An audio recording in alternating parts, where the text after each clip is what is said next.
this house. It's been a while, Andras. Hello everybody, welcome back to Screenstars. I'm here today to bring you my review for the 2022 horror film Exorcist Vengeance, a film that is directed by Scott Jeffrey and Rebecca Matthews. And it stars Robert Bronze, Stephen Burkoff, Simon Furness, Adrian Grant, Michael Hoad, and Sarah Alexandra Marks. Now, the film focuses on a family who are being targeted by a demon. There are members of the family and extended family who are being possessed. And Father Joseph, played by Robert Bronze, is sent by the local bishop to help support this family and get rid of this evil that is eating this family from within. Right, what are my thoughts on Exorcist Vengeance? It's not great, this film, by any stretch of the imagination. Okay, it's a low-budget film. It's directed by Scott Jeffrey, who is kind of the king of the B-movies, certainly UK-based B-movies, horror B-movies. And interestingly, it stars Robert Bronze. Now, anybody that watches a lot of like low-budget type action films, horror films, will recognise that name and face. He's the Hungarian actor who looks remarkably, and it is quite remarkable how much he looks like Charles Bronson. And fair play to him, he's making a career out of that with a lot of low-budget films. But while he may look like Charles Bronson, he certainly doesn't act like Charles Bronson, which is a shame. Now, I think partly some of that is due to, obviously, his acting ability, but also I think some of that is due to the fact that English isn't his first language. He's Hungarian.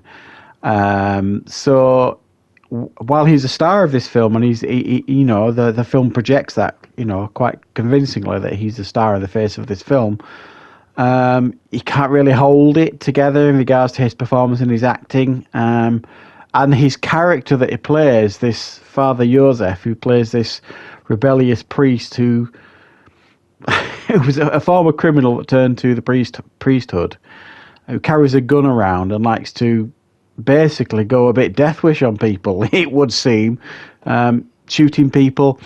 And he goes to this house to help this poor family. And proceeds to beat the crap out of people and just shoot at things willy-nilly. Craziness, really. It does very little in regards to exorcising the demon, and he goes all Dirty Harry stroke Charles Bronson on this demon's ass. And I just thought it was hilarious, really. The fact that in some scenes he's trying to be quite tender, and listens to people, and etc. And then the next scene, he's literally beating the crap out of somebody, or just going to bed. And every time he or everybody else goes to bed, it seems somebody gets killed. It just seems like they don't twig on to the fact that actually, guys, when everybody's safely locked away in their rooms, evil is lurking around this house, and people are getting knocked off. So if he really did want to stop what was happening, you'd think he'd maybe stay up a little bit or go downstairs and have a kip in the front room with his gun at hand or something. It was bizarre, really, how this film played out. It was more a Dirty Harry film at times than an Exorcist film.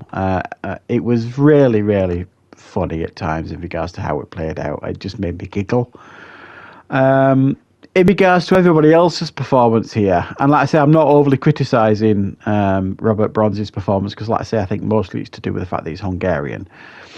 Everybody else here is actually pretty okay. We've got Stephen Burkoff, and we all know Stephen Burkoff. I haven't seen him in anything for a while, but he only makes a fairly brief appearance as the bishop in this, but we all love Stephen Burkoff. Everybody else here is okay. For a low-budget film, obviously there's no Oscar winners, likely from this group, I suspect, but, they all portray the parts particularly well.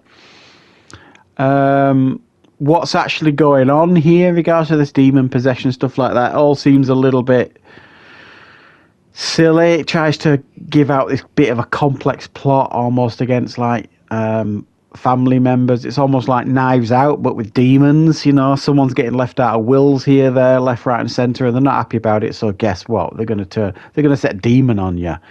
It just seemed a little bit bizarre. And who's actually involved in all this? Again, it won't take you long to figure out. It's not really clever stuff in regards to mystery. So yes, we've got pretty low quality stuff here.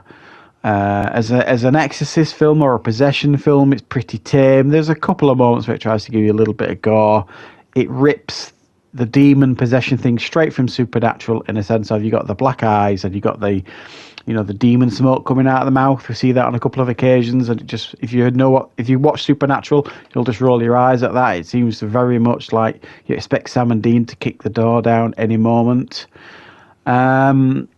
And yeah, it is what it is. It's a low-budget demon possession film.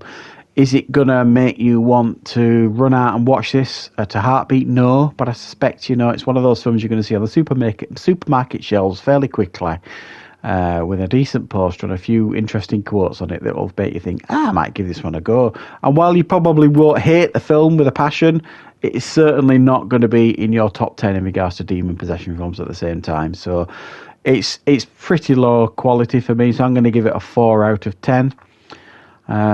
Definitely not great, but certainly not the worst either I've seen in this genre. So thanks for watching, everybody. I hope you enjoyed the review. Let me know in the comments what you thought if you've seen the film, and of course I will be back with plenty more reviews and content on the channel very, very soon.